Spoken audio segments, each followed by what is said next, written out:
నమస్కారం. లక్ష్మి చెప్పే కథలకు స్వాగతం. వీణులతో వీక్షించటానికి సిద్ధం కండి. ప్రియ సఖులు, ఇప్పుడు మనం ప్రముఖ రచయిత్రి శ్రీమతి అత్తలూరి విజయలక్ష్మి గారు రచించిన ఆ గదిలో ధారావాహిక నుండి 5వ భాగం వినేద్దామండి. ఉదయమా? అమ్మో, వాళ్ళకు ముందు మీ మీద అనుమానం వస్తుంది. మీరంటేనే ఆవిడకి కోపం. తప్పకుండా నా కోసం వెతుకుతూ ఇక్కడికే వస్తారు అంది భయంగా అరుంధతి. నిజమే, ఏం చేద్దాము? భర్త వైపు చూసింది సుమతి. అమ్మా, నాతో వైజాగ్ తీసుకెళ్ళిపోతాను చటుక్కుని అన్నాడు గోపి. నీతోట వైజాగా? ఆశ్చర్యంగా చూసింది సుమతి. అవునమ్మా, అక్కడి నుంచి ఆవిడ్ని వాళ్ళ ఊరికి పంపిస్తాం అన్నయ్య నేను కలిసి. ముందు ఆవిడిక్కడి నుండి వెళ్ళిపోవాలి, లేకపోతే వాళ్ళు మళ్ళీ ఇంటికి తీసుకెళ్ళిపోతారు అన్నాడు గోపి. విశ్వనాథానికి గోపి మాటలు బాగానే అనిపించాయి. ఏమాత్రం ఆలస్యమైనా వాళ్ళు ఇక్కడికి వచ్చి ఇక్కడ రభస చేయటం మాత్రం నిజం. మళ్ళీ శరణ్ కోరొచ్చిన అమ్మాయిని అక్కడికి పంపడం న్యాయం కాదు. అలా అని ఎక్కడ దాచాలి? అయితే రేపు సాయంత్రం గోపి ట్రైన్, అందాక ఎక్కడుంటుంది? ఆలోచిస్తున్న విశ్వనాథంతో ఆయన ఆలోచనలు గమనించిన వాడిలా అన్నాడు గోపి. నాన్న, ఇప్పుడు ఇవన్నీ నా ఫ్రెండ్ ఆర్తి వాళ్ళ ఇంటికి తీసుకువెళ్ళి అక్కడ ఉంచుదాం. రేపు తను కూడా వస్తుంది కదా నాతో, ఇద్దరు కలిసి స్టేషన్కి వస్తారు. గుడ్ ఐడియా, పద. విశ్వనాథం చటుక్కుని లేచాడు. సుమతి, నువ్వు కూడా రా. ఆ అమ్మాయిని తీసుకుని మీ ఇద్దరు వెనక నుంచి రైల్వే ట్రాక్ దగ్గరికి రండి. నేను గోపి అక్కడ ఆటో మాట్లాడి వెయిట్ చేస్తూ ఉంటాం అన్నాడు. అంకుల్, పాప, నా పాప కావాలి నాకు ఏడుస్తూనే అంది అరుంధతి. అవునండి, పాప మా పసిదాన్ని వదిలి ఎక్కడికి వెళ్తుంది అంది సుమతి. సుమతి, ఆ పాప సంగతి తర్వాత చూద్దాం, ముందు ఈ అమ్మాయిని పంపిద్దాం. ఏమ్మా, నీకు పాప కోసం మళ్ళీ అక్కడికి వెళ్ళే ధైర్యం ఉందా అడిగాడు విశ్వనాథం. లేదు, నేను అక్కడికి వెళ్ళలేను, కానీ నాకు పాప కావాలి అంకుల్ అంది ఏడుస్తూ అరుంధతి.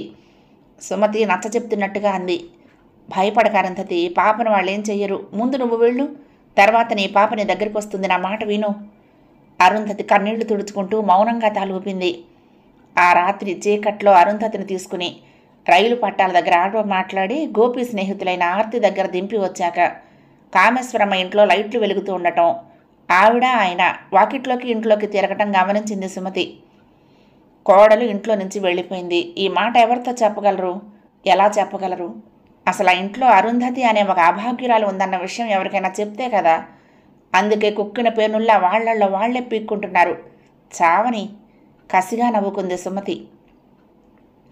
చేతిలో నోటు పుస్తకం జారిపోయింది. ప్రియం వద కళ్ళు వర్షిస్తున్నాయి. ఆమె కన్నీళ్లతో తలగడ తడిసిపోయింది.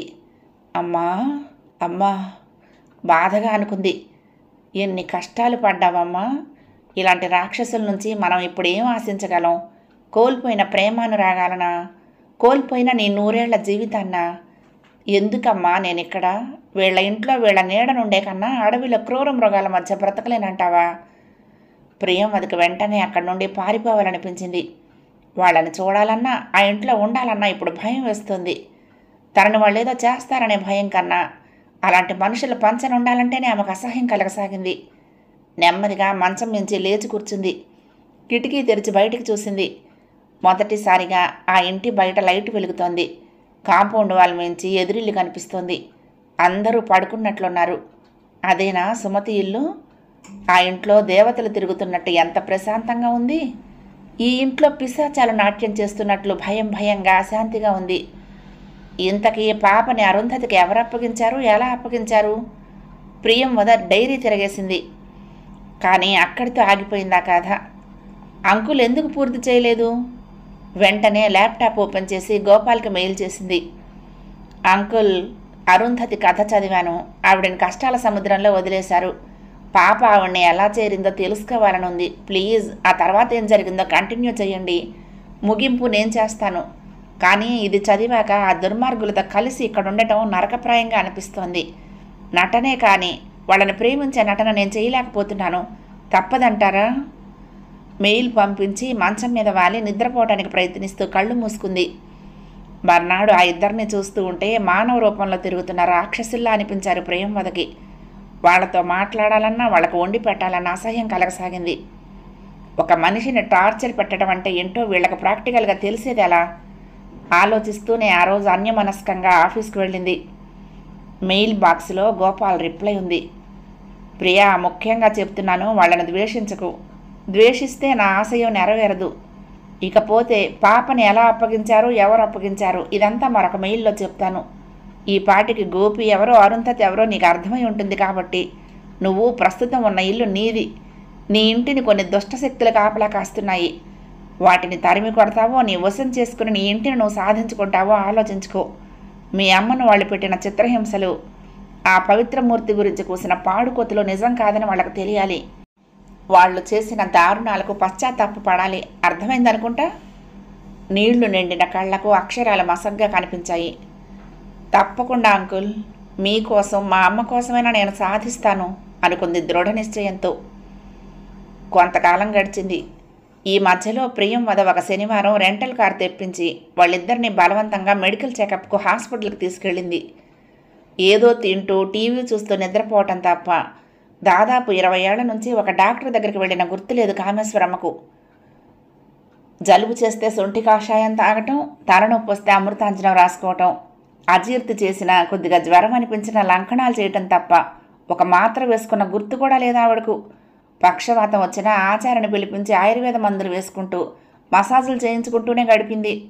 అలాంటిది ఇప్పుడు ఈ అమ్మాయి, ఎలాంటి బంధుత్వం లేని ఒక అమ్మాయి, 4 రోజుల ఆశ్రయం కోసం వచ్చిన అమ్మాయి తమ మీద ఇంత శ్రద్ధ చూపించటం, ఇంత అభిమానం చూపించటం ఆవిడకి వింతగానో, ఆశ్చర్యంగానో, మరొక పక్క అనుమానంగానూ ఉంది.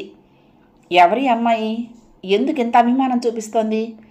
తమ ఇంటి చుట్టుపక్కలకు రావటానికి కూడా భయపడతారు జనం. అలాంటిది ఎందుకు వచ్చింది? ఈమె చూపిస్తున్న ప్రేమాభిమానాలు నిజమైనవేనా? ఈ ఇంట్లో ఆస్తిపాస్తులు ఏమైనా ఉన్నాయా అంటే తనకు పెళ్లిలో అత్తగారు పెట్టిన కొద్దిపాటి నగలు, ఈ ఇల్లు తప్ప మరేం లేదే. నగల కోసం నాటకమాడే మనిషిలా కనిపించడం లేదు.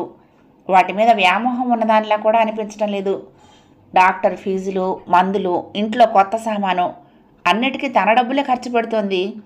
ఎందుకు అలా అంటే, నేను మీ దగ్గర ఉంటున్నందుకు ఈ మాత్రం ఖర్చు పెట్టచ్చు కదండి, మీకేం డబ్బులు ఇవ్వటం లేదు కదా నేను అంది. ఏది ఏమైనా ఈ పిల్ల విషయంలో జాగ్రత్తగా ఉండాలి. వీలైనంత తొందరగా ఈ పిల్లను పంపించేయాలి. కామేశ్వరమ్మ ఆలోచిస్తూనే బ్లడ్ టెస్టు, యూరిన్ టెస్టు, ఎక్స్రేలు వగైరా చేయించుకుంది. పదండి, రిపోర్టు సోమవారం వస్తుంది, నేను ఆఫీసు నుండి వస్తూ తీసుకొస్తాను అంటూ ఇద్దరిని తీసుకొని ఇంటికి వచ్చింది. వాళ్ళ ఆహారంలో కూడా మరికొన్ని మార్పులు వచ్చాయి. వేపుళ్ళు, కారాలు, ఉప్పు బాగా తగ్గించి ఉడకబెట్టిన కూరగాయలు, ఆకుకూరలు, పప్పు, పండ్లు అదనంగా వారి ఆహారంలో చేర్చింది. రోజు సాయంత్రం గౌరిని తీసుకుని కాసేపు నడవమంది. కానీ వాళ్ళు ఆసక్తి చూపించలేదు. మా వల్ల కాదు అంటూ దాటేశారు. బయటికి వెళ్ళటానికి వాళ్ళు ఏమాత్రం ఇష్టపడకపోవటం గమనించింది. చూద్దాం, మెల్లగా వాళ్ళు వాకింగ్ కూడా వెళ్ళేలా చేయగలిగితే చాలు, 50% విజయం సాధించినట్టే అనుకుంది ప్రియంవద.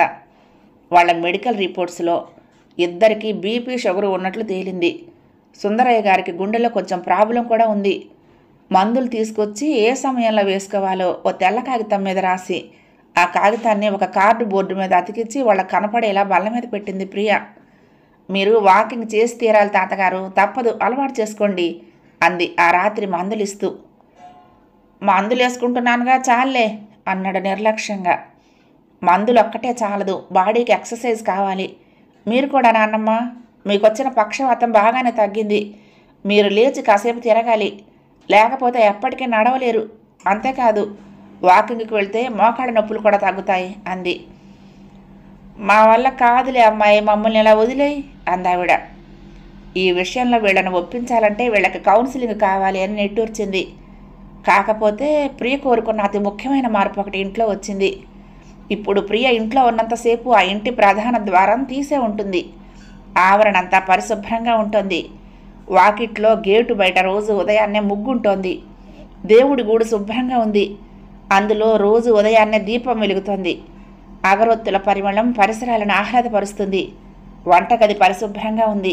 గిన్నెలు తళతళలాడుతున్నాయి.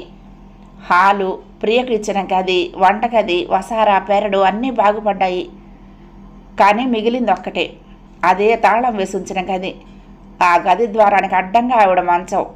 ఆ గది తలుపులు తీయించడానికి చాలా కష్టపడాలి. సమయం కోసం ఎదురు చూస్తోంది ప్రియ. మరికొంతకాలం గడిచింది. ఇప్పుడు సుందరయ్య, కామేశ్వరమ్మల ఆరోగ్యంలో చాలా మార్పు వచ్చింది. ఇంతకు ముందు కన్నా ఉత్సాహంగా కొత్త ఓపికొచ్చినట్లు అనిపిస్తోంది. ప్రియ ఎదురుగా అనకపోయినా ఆమెను మనసులో పొగడకుండా ఉండలేకపోయారు ఇద్దరు. ఈ పిల్ల ఏ క్షణాన్ని వచ్చిందో, మనల్ని కొన్ని విషయాల్లో ఇబ్బంది పెట్టినా మిగతా విషయాల్లో చాలా హాయిగా ఉంటుంది అంది కామేశ్వరమ్మ భర్తతో. అవును, పిల్ల మంచిదానిలాగానే ఉంది. అయినా అన్నాళ్ళు ఉంటుంది, ఎప్పుడైనా వెళ్ళిపోవచ్చు. ఆ తర్వాత మళ్ళీ మన జీవితం మనదే అన్నాడాయన. కలకాలం ఉండిపోవటానికి మన పిల్ల కాదుగా అందావిడ. మనకొక ఆడపిల్లనైనా ఇచ్చాడు కాదా దేవుడు అంది మళ్ళీ. ఇచ్చిన వాళ్ళని సలక్షణంగా ఇచ్చాడా? ఇక ఆడపిల్ల ఒకతే. ఆ పిల్లల వల్లనే మన బతుకులు ఎట్లా అయ్యాయి. బొత్తిగా ప్రపంచంతో సంబంధం లేకుండా బతుకుతున్నాం అన్నాడు సుందరయ్య. మన ప్రారంధం. ఇంకా జరిగిన విషయాలు గుర్తు చేయకండి అందావిడ. ఆ తర్వాత కొన్ని రోజులకు ప్రియకు గోపాల్ నుండి మళ్ళీ ఒక మెయిల్ వచ్చింది. అది చాలా పెద్ద మెయిల్. అరుంధతి కూడా ఫోన్లో మెసేజ్ ఇచ్చింది. వాళ్ళు ఎలాంటి వాళ్ళైనా పెద్దవాళ్ళు కాబట్టి ఎదిరించి మాట్లాడకు. ప్రేమతోటే ఏదైనా సాధించవచ్చు. ద్వేషించి అసహించుకుని ఏమీ చేయలేము. ప్రేమగా విషం పెట్టొచ్చు కానీ ద్వేషంతో అమృతం తాగించలేము. గుర్తుంచుకో. వీలు చూసుకుని పాస్పోర్ట్కి అప్లై చేయి. పాణి ఎంఎస్ అయిపోయిందిట. త్వరలో ఇండియా వస్తాట వాళ్ళ అమ్మగారు చెప్పారు. అతను రాగానే మీ పెళ్లి విషయం మాట్లాడదాం అన్నారు అమ్మమ్మగారు. నీకు మరీ కష్టంగా ఉంటే మాత్రం వచ్చేయి. ఈ లోపల ఒకసారి అమ్మమ్మగారిని కలుసుకుని పాణి ఈమెయిల్ తీసుకుని అతనికి మెయిల్ ఇవ్వు. నీకు సిగ్గనిపిస్తే నీ మెయిల్ అమ్మమ్మగారికి ఇస్తే ఆవిడ పాణికి ఇస్తారు. అతను ఒకసారి నీతో మాట్లాడాలనుకుంటున్నట్ట అంది. పాణి వస్తున్నాడా? ప్రియ చెంపల్లోకి వెచ్చటి ఆవిరొచ్చినట్లయింది. ఏం మాట్లాడతాడు? ఇన్నేళ్లు కలిసిన్నప్పుడు మాట్లాడలేకపోయిన కబుర్లన్నీ ఇప్పుడు చెప్తాడా? ఎన్నోసార్లు అతని నోటి నుండి ఏదైనా తీయని మాట వినాలని ఎదురుచూశాను. చదువు విషయాలు, సినిమాలు, క్రికెట్ లాంటివి తప్ప ఏనాడు మరో విషయం మాట్లాడలేదు. ఇప్పుడేం మాట్లాడాలనుకుంటున్నాడో? ఆమె పేదాల మీద సన్నటి మందహాసం మెరిసింది. పాణి ప్రియ కన్నా 2.5 ఏళ్ల పెద్ద. ఇంజనీరింగ్లో ప్రియకు సీనియర్. బీటెక్ పూర్తి చేసి ఎంఎస్ చేయడానికి స్టేట్స్కి వెళ్ళాడు. చిన్నప్పటి నుండి వాళ్ళింట్లోనే ఎక్కువగా గడుపుతూ ఉండటం వలన అతనితో మంచి స్నేహం ఉంది. తమ దగ్గర పనిచేసే ఆవిడ కూతురని పరిమళ వాళ్ళు ఎప్పుడూ తేడా చూపించలేదు. ఎదుగుతున్న కొద్దీ ప్రియ తెలివితేటలు, వినయం, రూపం నచ్చి పాణికి ప్రియ లాంటి పిల్ల భార్య అయితే బాగుంటుందన్న అభిప్రాయాన్ని వెలిబుచ్చటం అరుంధతి దాకా వచ్చింది. ఆ విషయం గోపాల్తో చర్చించింది అరుంధతి. గోపాల్ తన తల్లికి చెప్పాడు. పాణి చదువైపోయి ఉద్యోగం రాగానే అతని తల్లిదండ్రులతో మాట్లాడతానని చెప్పింది ఆవిడ. ఓసారి అమ్మమ్మ గారిని కలవాలి నిశ్చయించుకుంది ప్రియ. ప్రియ గోపాల్ మెయిల్ చూసింది. ఎలా ఉన్నావు? ఏమంటున్నారు మీ నాన్నమ్మ తాత? కాస్త దారిలో పడ్డారా? నీకు ఫ్లాష్ బ్యాక్ కథలో ఎన్నో సందేహాలున్నాయి కదా, అవి తీర్చడం నా బాధ్యత అంటూ ప్రారంభించాడు. ప్రియా, ఆడదానికైనా మగాడికైనా వైవాహిక జీవితం చాలా ముఖ్యమైన మలుపు. అందుకే పెళ్లి చేసుకునేటప్పుడు అన్ని విధాల అనుకూలమైన వాళ్ళని చూసుకోవాలి అంటారు. ఆ వైవాహిక జీవితం చెల్లాచెదురైందంటే తిరిగి ఆ జీవితాన్ని సవ్యంగా మార్చుకోవటానికి చాలా కష్టపడాలి. ఒక్కోసారి జీవితకాలం పడుతుంది. సరే, అసలు విషయానికి వస్తాను. ఆ రోజు దాదాపు అర్ధరాత్రి కావస్తూ ఉండగా గోపిని, అరుంధతిని తమ కొడుకుతో పాటు బీటెక్ చదవటానికి వైజాగ్ వెళ్తున్న ఆర్తి ఇంట్లో దింపి వచ్చారు సుమతి, విశ్వనాథం.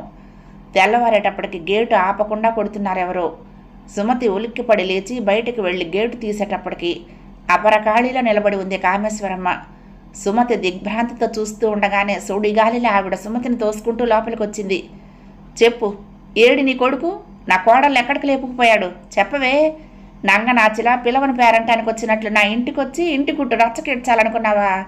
నా కోడల్ని చెడగొట్టి నీ కొడుకుతో లేచిపోవడానికి నువ్వే దారి చూపించావని తెలుసు. చెప్పవే, ఏడి నీ కొడుకు అంటూ రంకిలేయసాగింది.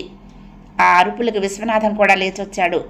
వాకిళ్లలో ముగ్గులేసుకోవటానికి వచ్చిన వాళ్ళంతా సుమతి ఇంట్లో నుంచి ఉదయాన్నే వినిపిస్తున్న ఆ కేకలకు ఎక్కడి వాళ్ళక్కడ నిలబడిపోయారు. కామేశ్వరమ్మ పూనకు వచ్చినట్లు ఊగిపోతోంది. సుమతిని ఏ క్షణానైనా కొట్టడానికి సిద్ధంగా ఉన్నట్టుంది. జుట్టు విడిపోయి కళ్ళు నిప్పు కణికల్లా మండుతూ చూస్తూ ఉంటేనే భయం వేసేలా ఉన్న ఆవిడకి ఏం సమాధానం చెప్పాలో అర్థం కాలేదు ఆ దంపతులకు. నాకు తెలుసు, నా ఇంట్లో పుట్టిన ఆ పిల్ల నీ కొడుకు ద్వారానే పుట్టింది. నా కొడుకు వెర్రి వెధవని కదూ నువ్వు నీ కొడుకుని పురిగొల్పావు. వాడు ఆ రోజు కిటికీలో నుంచి తినేసి అలా చూస్తుంటేనే నాకు అర్థమైపోయింది. ఏడీవాడు? ఎక్కడున్నాడు? మాట్లాడవే నంగనాచి. శివంగిలా ఊగిపోతుంది ఆవిడ. అమ్మా కామేశ్వరమ్మ, విశ్వనాథం శాంతంగా పిలిచాడు. నోరు ముయ్యరా ఆడంగి వెధవా అరిచింది ఆవిడ. అప్పుడు మండింది విశ్వనాథానికి. ఆపు అని ఆయన అరిచిన అరుపుకు ఆవిడే కాదు, ఆ చుట్టుపక్కల అందరూ కూడా స్తంభించిపోయారు. ఏంటమ్మా, ఏం మాట్లాడుతున్నావు? నా కొడుకుని గురించి ఇంకొక మాట మాట్లాడావంటే నాలుక చీరేస్తాను. మీ గురించి, మీ బతుకుల గురించి మాకు తెలియదనుకుంటున్నావా? నువ్వే ఆ పిల్లను రాచి రంపాన పెట్టి చంపి ఎక్కడో పారేసి నాటకం ఆడుతున్నారేమో. ఎవరికి తెలుసు? మనుషుల్ని చంపటం మీకు ఇవాళ కొత్త కాదు కదా.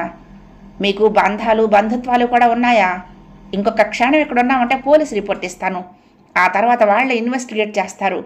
ఆ అమ్మాయి ఎవరో, మీకు ఆ పిల్లకు ఉన్న బంధుత్వం ఏమిటో, ఆ పిల్లను మీరేం చేశారో వాళ్లే తేలుస్తారు. వెళ్ళిక్కడి నుంచి, వెళ్ళు. నీకు సిగ్గనేది ఉంటే ఇంకెప్పుడు ఈ చుట్టుపక్కలకి రాకు. పులిలా గర్జిస్తున్న భర్తను చూసి సుమతి కూడా భయపడింది. కామేశ్వరమ్మ ఏం మాట్లాడలేదు. అప్పటికే ఆయన మాటలు ఆవిడ నెత్తి మీద మేకులు కొడుతున్నట్లుగా అనిపిస్తూ ఉంటే రొప్పుతూ అక్కడి నుండి వెళ్ళిపోయింది. సుమతి భర్తను నెమ్మదిగా లోపలికి తీసుకువెళ్ళి తలిపేసింది. ఏం జరిగి ఉంటుందో అర్థం కాని ఆడవాళ్ళంతా ఎవరి పనుల్లో వాళ్ళు పడిపోయారు. అదే రోజు సాయంత్రం విశాఖ ఎక్స్ప్రెస్లో గోపి, ఆర్తిలతో పాటు అరుంధతి కూడా వైజాగ్ బయలుదేరింది. సుమతి, విశ్వనాథం స్టేషన్ దగ్గరికి వెళ్ళి ఆమెను ఓదార్చారు. పిల్లని ఎలాగైనా నీ దగ్గరకు చేరుస్తాం అరుంధతి, బాధపడకు అంది సుమతి. అయినా ఆ పిచ్చోడికి పుట్టిన పిల్ల నీకెందుకమ్మా? కొంతకాలం ఏదన్నా ఉద్యోగం చేసుకుని తర్వాత ఎవరైనా మంచి అబ్బాయిని చూసి పెళ్లి చేసుకో. ఆ పిల్లను వాళ్ళు చూసుకుంటారులే అన్నాడు విశ్వనాథం. అంత మాట అనకండి బాబాయ్ గారు. ఎవరికి పుట్టినా నా కడుపు చీల్చుకుని, నా పేగులు తెంపుకుని పుట్టింది. పసిది. వాళ్ళు దాన్ని చంపినా చంపుతారు. అలా జరగకూడదు బాబాయ్ గారు. ఎలాగూ నా జీవితం నాశనం అయ్యింది. నా కూతురికైనా నేను మంచి జీవితాన్ని ఇవ్వాలి. నాకు పాప కావాలి బాబాయ్ గారు. మీకు పుణ్యం ఉంటుంది. నా పాపను నాకు ఇప్పించండి. కన్నీళ్లతో ప్రాధేయపడుతున్న అరుంధతి తల్లి మనసుకు జోహార్లు అర్పిస్తూ, ఊరుకోమ్మా, తప్పకుండా ప్రయత్నిస్తాను. ముందు నువ్వు ఈ ఊరు నుండి వెళ్ళిపో. మా పెద్దబ్బాయితో మాట్లాడతాను. అక్కడి నుండి మీ వాళ్ళ దగ్గరికి పంపించే ఏర్పాటు చేస్తాడు, సరేనా? ఆప్యాయంగా అన్నాడు విశ్వనాథం. రైలు బయలుదేరుతుంది రండి అన్నాడు గోపి ఆమె పక్కకొచ్చి.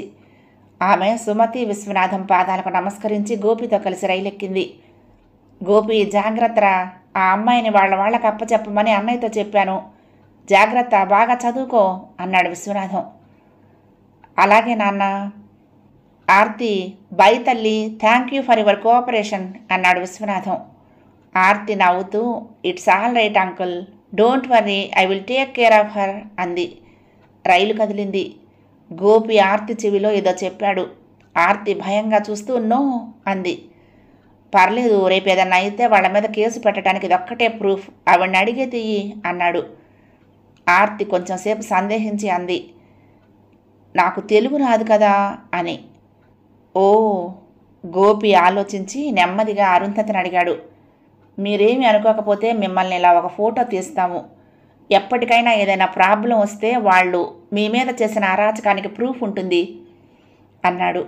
అరుంధతికి అర్థమైంది అతను ఎందుకు అడుగుతున్నాడో. కళ్ళల్లో గిర్రున నీళ్లు తిరుగుతూ ఉంటే నెమ్మదిగా తలమించి కొంగు వెనక్కు జరిపి మెడ మీదకు జార్చింది.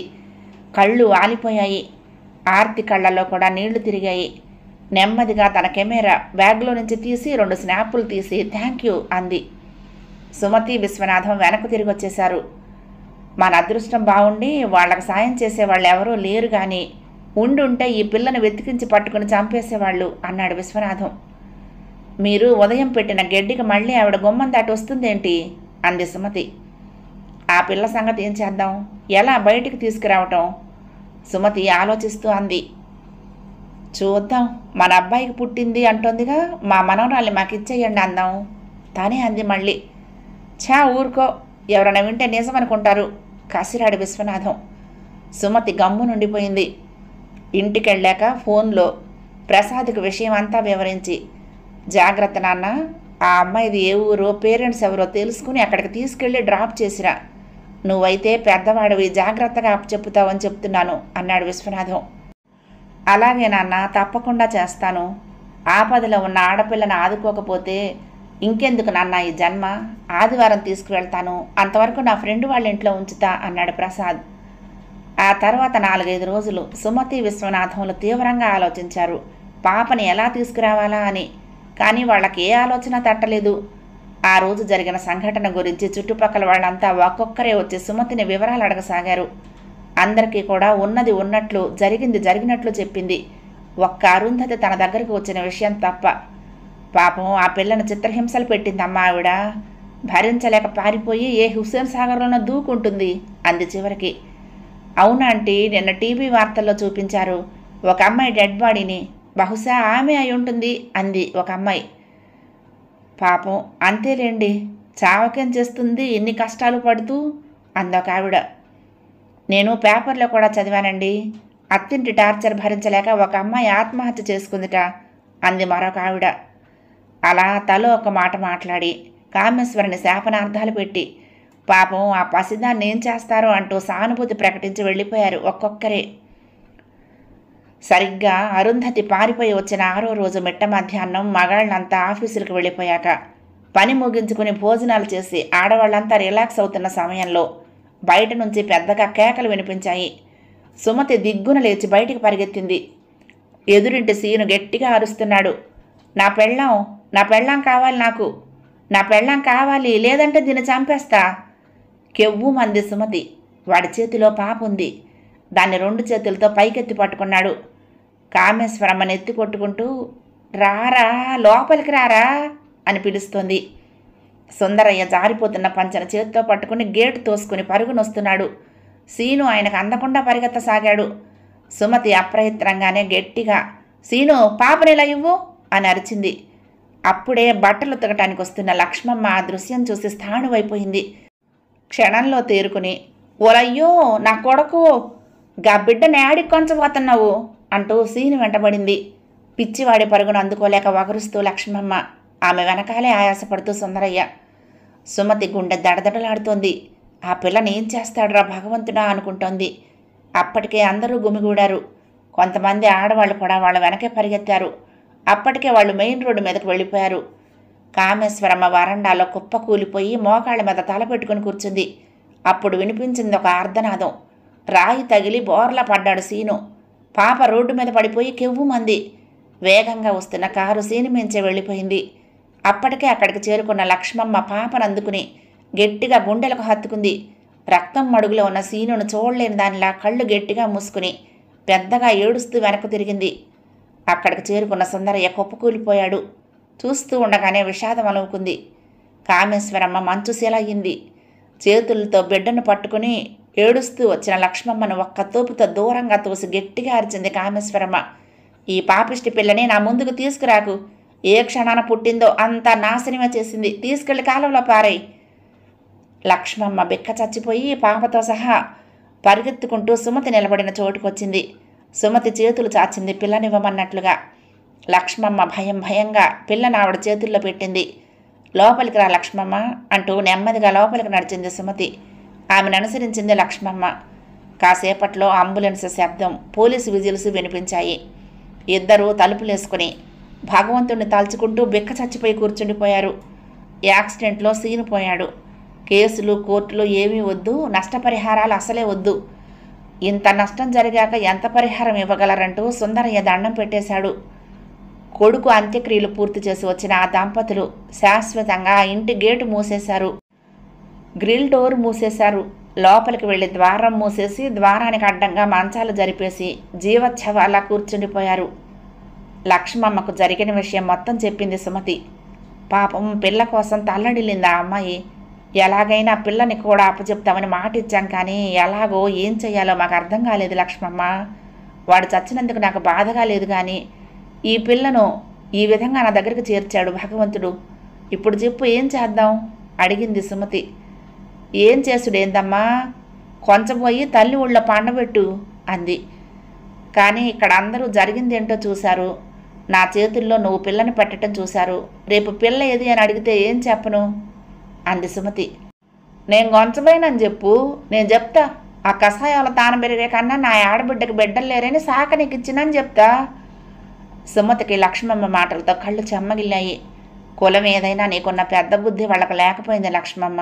నీకు ఎలా కృతజ్ఞత చెప్పాలో తెలియటం లేదు అంది. ఏందమ్మా, నేను ఆడదాన్నే, నువ్వు ఆడదానివే, ఇంకేంది, బిడ్డను సొత్త సంపుతామా కళ్ళల్లో తడితో అంది లక్ష్మమ్మ. సుమతి ఆమె 2 చేతులు పట్టుకుని ముద్దు పెట్టుకుంది. నువ్వేం పరేశాను కాకు, నేను చూసుకుంటా, కథ నేను నడిపిస్తా, నువ్వు రేపే వెళ్ళిపో, ఈ బిడ్డ నా తల్లికిచ్చేయి అంది. అలాగే అంటూ సుమతి లేచింది.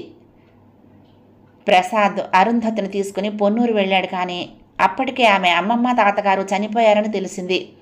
అరుంధతి చెల్లెళ్ళు 3 వాళ్ళు ప్రేమించిన వాళ్ళని పెళ్లిళ్ళు చేసుకుని వెళ్ళిపోయారని కూడా చెప్పారు పక్కింటి వాళ్ళు. ఇక అక్కడ ఎవరి కోసం ఉండాలో తెలియలేదు అరుంధతికి. ఆమెను ఎక్కడ వదలాలో ప్రసాద్కు కూడా అర్థం కాలేదు. తండ్రికి ఫోన్ కలపబోతూ ఉంటే అక్కడి నుండి ఇన్కమింగ్ కాల్ వచ్చింది. ప్రసాద్ ఎక్కడున్నావురా? అవతల నుండి సుమతి స్వరం వినిపించింది. అమ్మా నువ్వా? నేనే చెయ్యాలనుకున్నాను. నేను పొన్నూరులో ఉన్నాను, కానీ ఇక్కడ ఆవిడకి సంబంధించిన వాళ్ళు ఎవరూ లేరు, ఏం చేయను అడిగాడు. నువ్వు వైజాగ్ వచ్చే, నేను వస్తున్నాను అంది సుమతి. నువ్వా? ఎందుకమ్మా ఆశ్చర్యంగా అడిగాడు. అవునరా, నేను నాన్నగారు ఇద్దరం వస్తున్నాం, వచ్చాక విషయం చెప్తాను, నువ్వు వైజాగ్ వచ్చే ఆ అమ్మాయిని తీసుకుని అంది. అలాగేనమ్మా. ఫోన్ కట్ చేసిన తర్వాత, రండి మళ్ళీ మనం వైజాగ్ వెళ్దాం, మా పేరెంట్స్ వస్తున్నారు అన్నాడు ప్రసాద్. అప్పటికే జరుగుతున్న ఒక్కో సంఘటనకి భయంతో అవమానంతో కుంచుకుపోతున్న అరుంధతి మారు మాట్లాడకుండా అతన్ని అనుసరించింది. సుమతి తన చేతులకి అతి భద్రంగా అప్పచెప్తున్న కూతుర్ని అపురూపంగా అందుకుని గుండెలకు హత్తుకుంది అరుంధతి. సుమతి, విశ్వనాథం కొడుకులిద్దరితో కలిసి మొత్తం విషయమంతా చర్చించారు. మంచో చెడో ఈ పిల్ల మన సాయం కోరొచ్చింది, ఆమెకి ఏదైనా దారి చూపిస్తే మన బాధ్యత పూర్తిగా నెరవేర్చిన వాళ్ళం అవుతాం అన్నారు. వైజాగ్లో అరుంధతి 2 బ్యాచిలర్స్తో కలిసి ఉండటం సభ్యత కాదు.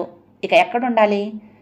సుమతికి హఠాత్తుగా గుర్తొచ్చింది. ఆవిడ చిన్నప్పటి స్నేహితురాలు ఆ మధ్యన ఉత్తరం రాసింది సుమతికి. నా కూతురు అల్లుడు డాక్టర్స్, వాళ్ళకొక బాబు, వాడికి 2 ఏళ్ళు. వాడిని ఇంటిని చూసుకోవటానికి నమ్మకస్తురాలైన అమ్మాయి ఎవరైనా ఉంటే చెప్పు. ఇంట్లోనే ఉండాలి, సొంత ఇల్లులా చూసుకోవాలి, తిండి బట్ట అకామిడేషన్ ఇచ్చి ఏడాదికి ఇంత అని జీతం ఇస్తారు.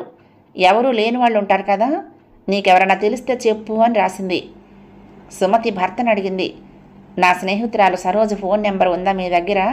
ఓసారి మనం తిరుపతి వెళ్ళినప్పుడు కలిసింది, అప్పుడు తన నెంబర్ ఇచ్చింది, మీరు డైరీలో రాసుకున్నారు, గుర్తు చేసింది. విశ్వనాథం జేబులో నుంచి డైరీ తీసి చూశాడు. సరోజా రంగనాథ్ అన్నాడు.